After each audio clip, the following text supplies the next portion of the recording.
Hi guys, Thomas and Friends47 here, and today we're taking a look at the brand new for 2025 Plarail Tar Covered James.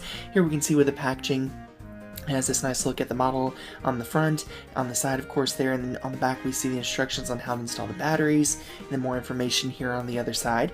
Here's a look at a nice promo of James. Here's a look at the top of the packaging, and I really like how all the different details here, including the Tar Covered James there. Next, here's a look at the bottom. You can see a close-up there of the model. Very nice. All in all, this is very great packaging.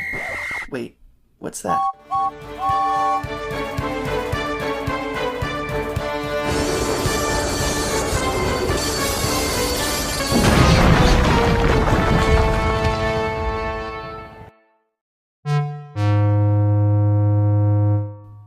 Oh dear, well that was exciting, but let's take a look at this model outside the packaging.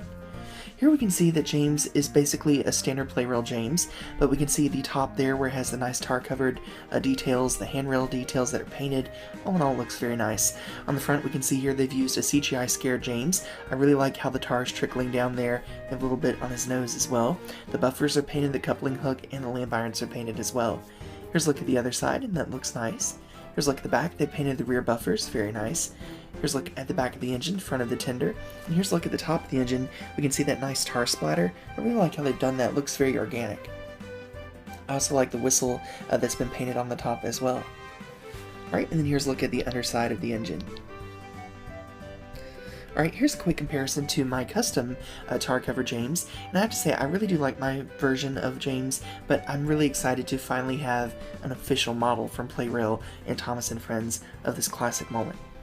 Alright, next up, also included, is this awesome tar tanker, and again, it's just so great to get another tar tanker for the collection. I love tar tankers so much, and they've done a great job here, and it is slightly different, so the word tar is a little bit bigger on this model than the previous version, and you'll see that in this comparison right here, but all in all, still the same mold and everything. Very nice. I also like too, because it's painted a little bit differently, so it's more opaque. Alright, here's how to install the battery. We're going to remove that screw there at the front of the engine. We'll install a AA battery. Make sure to test it before starting the model. Put everything back together, and he's ready to roll. Alright, so all in all, what do I think of this model? Well, it is a spectacular model. Plarail always does a great job when it comes to, their model engines for Thomas, and they've done a great job here too. I think it's great too because we're finally getting these classic series moments that we've wanted for years and years and years.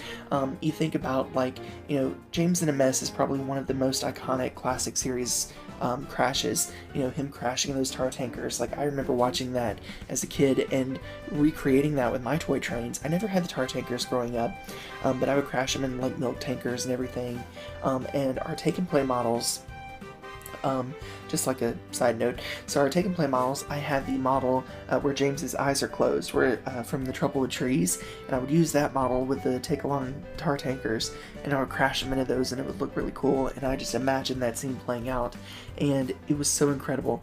And now I'm able to, after all of these years, to officially be able to recreate that using models from Trackmaster, and that's just really cool. It's just so neat that they finally made this model in Trackmaster. I love it so much. I love the updated tar tanker. I think Plarail did a really great job. I hope they continue this series too. I know they're making a paint splattered Thomas from Calling All Engines, a chocolate covered Percy, which I think is awesome. It has a classic series face, which is cool, and I like that mix of classic and CGI. But I really do hope that they continue this for many, many more classic scenes. I think that would be really cool. Anyway, that's my thoughts. Let me know what you think about this engine in the comments below, and I'll see you all again very soon. Bye for now.